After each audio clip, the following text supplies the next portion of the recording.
In a notable development within the tabletop role-playing game, TTRPG industry, Christopher Perkins and Jeremy Crawford, two influential designers from Dungeons & Dragons, D&D, have left Wizards of the Coast to join Critical Role's publishing arm, Darrington Press. Perkins and Crawford, who have been instrumental in shaping the modern era of D&D through their work on the 5th edition and its updates, will bring their expertise to their new roles as creative director and game director, respectively. This transition marks a significant step for Critical Role, originally known for its popular actual play series, as it continues to expand its influence beyond streaming into publishing and other media. The addition of Perkins and Crawford is expected to enhance Critical Role's efforts to develop new game concepts and expansions, including projects like the recently launched Daggerheart. Their move is seen as a strategic gain for Critical Role, underscoring the company's ambition to establish itself as a major player in the TTRPG landscape, not just as a content creator, but also as a publisher of innovative tabletop experiences. This development is anticipated to bring new and exciting changes to the industry, closely watched by fans and insiders alike, particularly those in the Critical Role community, known as the Critters. In a surprising turn of events, Grow a Garden, a mode within the Roblox platform, has surpassed Fortnite's record for concurrent players, reaching over 16 million CCUs. Concurrent users, during a weekend event. This idle game, which allows players to plant and design gardens that evolve even when they are offline, has managed to attract a massive audience since its release in March. The game's simplicity and appeal to a wide demographic, especially in Asia, have contributed to its rapid rise in popularity. The recent surge in players was largely driven by a promotional event offering a free in-game pet for those online during the release of the Working Bee update. The achievement is significant, as Fortnite, a dominant force in the gaming world known for its Battle Royale format, previously held the record with 14.3 million concurrent players. Grow a Garden has not only captured the interest of Roblox's vast community, but also highlighted the potential of idle games to engage players without the need for constant interaction. This milestone underscores the diverse interests of the gaming community and the growing influence of user-generated content platforms like Roblox, which continue to expand the boundaries of traditional gaming experiences. Niantic, the developer of Pokémon Go, has announced the introduction of gold bottle caps, a new item that allows players to enhance a Pokémon's stats through a process called hyper-training. Originally from Pokémon Sun and Moon, this feature enables players to boost a Pokémon's stats to achieve Hundo status, or Perfect Individual Values, IVs, which is particularly beneficial for battles and raids. The gold bottle caps will be available as part of the $19.99 Go Pass Deluxe, Ancients Recovered, the most expensive event pass to date, available from June 23 to June 29, 2025. This pass coincides with the delightful days season leading up to Pokémon Go Fest and includes other bonuses such as avatar items and special encounters. The introduction has sparked mixed reactions within the community. While some players are excited about the potential to enhance their Pokémon, others express concerns about accessibility and the potential for a pay-to-win scenario. Niantic has addressed these concerns by emphasizing the rarity of gold bottle caps and the effort required to utilize them effectively. The item is time-sensitive, expiring on July 6, 2025, and can only be used on Pokémon that have reached Great Buddy status. Players must complete specific tasks related to the desired stat improvement, and these tasks must be completed within a year. Despite the paywall, Niantic has indicated that gold bottle caps might become available through other avenues in the future. The move reflects Niantic's strategy to balance monetization with free gameplay, maintaining player engagement while avoiding an imbalance in the game's economy. As the event approaches, players remain eager yet cautious, awaiting further details on how these items will be integrated into the game. In a recent revelation, former PlayStation executive Shuhei Yoshida shed light on Sony's competitive strategy, emphasizing that the company views Xbox, rather than Nintendo, as its main rival outside Japan. This perspective stems from the similarities between PlayStation and Xbox in terms of performance hardware and their focus on mature gaming experiences. Yoshida, speaking on the Kit and Krista podcast, explained that while Nintendo is respected by Sony, it is seen as catering to a different demographic, focusing more on family-friendly, fun-oriented gaming rather than cutting-edge technology. This distinction has led Sony to largely exclude Nintendo from its competitive analysis in markets beyond Japan, where Xbox doesn't perform as strongly. Yoshida also noted that while Nintendo appeals to a younger audience, potentially transitioning them to PlayStation or Xbox as they mature, Sony's respect for Nintendo remains significant. This respect is rooted in the belief that Nintendo's success brings more people into gaming, benefiting the industry as a whole. In Japan, however, Nintendo is considered a direct competitor due to Xbox's historically weaker presence. Despite Nintendo's recent success with the Switch 2, which broke launch records with 3.5 million global sales, Sony's leadership, including CEO Hideaki Nishino, appears unconcerned, maintaining focus on their core competition with Xbox.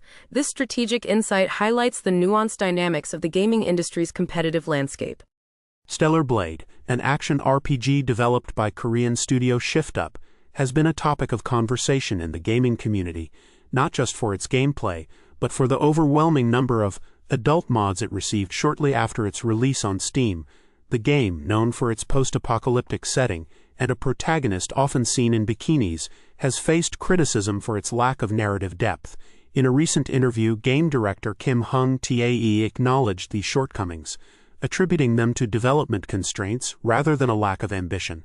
He expressed a desire to enrich the story in a potential sequel, should Shift Up have the opportunity to create one. Despite these narrative criticisms, Stellar Blade has seen commercial success, surpassing 3 million sales shortly after its PC launch. The game's modding scene has been particularly vibrant, with a significant focus on adult content, which has sparked discussions about the game's appeal and the community's creative direction. Hung-tae has expressed optimism about the modding community, hoping future mods will expand the game's action RPG elements meaningfully. This situation highlights the challenges and opportunities within game development, especially for studios operating outside of well-established Western markets, where resources and talent pools may be more limited. The gaming community is mourning the loss of Pik-Sen Lim, the iconic narrator of the opening cinematics for Dark Souls and Dark Souls 3, who passed away at the age of 80. Lim's ethereal and ominous voice set the tone for the enigmatic and challenging world of Dark Souls, a series renowned for its dark fantasy action RPG gameplay. Developed by From Software and published by Bandai Namco Entertainment, the Dark Souls series is celebrated for its intricate lore, punishing difficulty, and atmospheric storytelling, with Lim's narration playing a pivotal role in immersing players into its universe. Beyond her contributions to gaming, Lim had a distinguished career in British television, remembered for her roles in series such as Doctor Who and Mind Your Language. Her career spanned over 5 decades, earning her recognition both in the UK and internationally.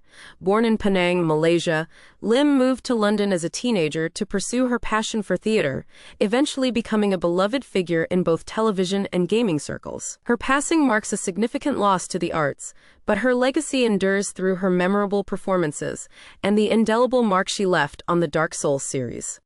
As we reach the midpoint of 2025, the competition for Game of the Year, GOTY, is intensifying, with several standout releases already captivating players and critics alike.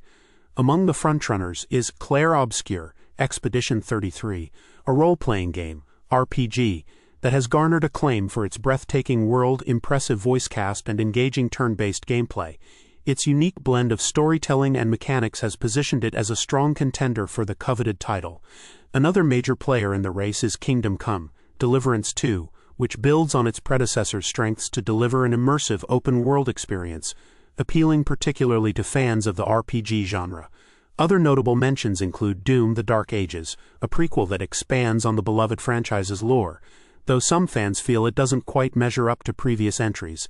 Meanwhile, the puzzle game Blueprints has been praised for its intricate challenges and innovative gameplay, standing out as a unique offering this year. The cooperative game Split Fiction has also captured hearts with its engaging storyline and multiplayer experience, showcasing the prowess of its developers. Known for the hit It Takes Two, additionally, Fantasy Life I, The Girl Who Steals Time has been a hit among players who enjoy games with endless exploration and creativity, akin to Animal Crossing. Looking ahead, the release calendar for the latter half of 2025 promises more excitement, with highly anticipated titles like Borderlands 4, Death Stranding 2, On the Beach, and Tales of the Shire still to come. While GTA 6 won't be joining the fray this year, these upcoming releases could still shake up the GOTY race. As the year progresses, gamers and industry watchers alike are eager to see which title will ultimately claim the prestigious award. Nexus Mods, a major hub in the PC gaming community for user-created game modifications, is undergoing a significant leadership transition after 24 years. Robin Dark Zero Nay Scott, the founder and longtime leader of the site, has announced his departure from daily operations to focus on his mental health, citing the stress of managing the platform as a key factor.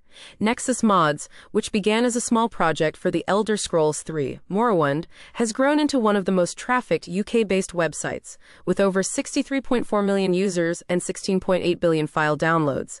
It serves as a critical resource for modding communities of popular games like The Elder Scrolls, Fallout, and Cyberpunk 2077.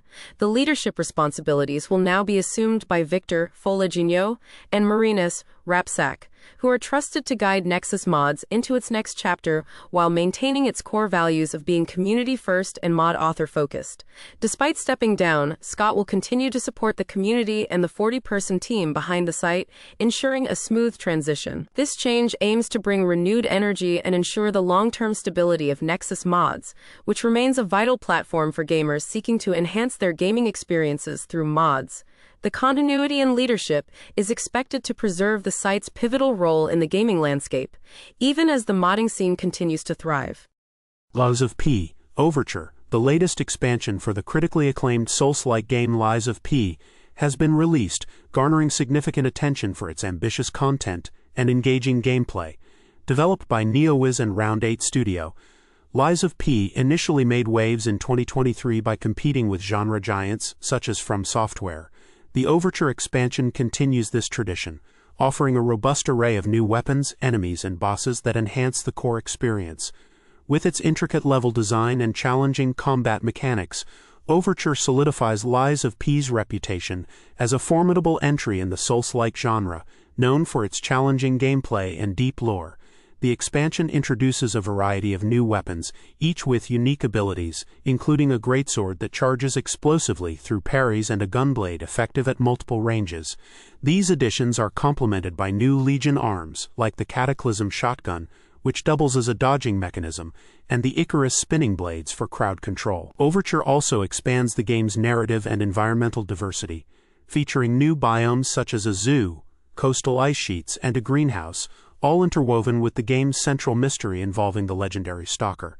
Available on Xbox Series XS, PlayStation 5, and PC, Lies of P. Overture not only enhances the original game but also sets high expectations for the upcoming sequel. In recent discussions, Josh Sawyer, the project director for the Pillars of Eternity series, has sparked interest in a potential third installment of the acclaimed RPG series.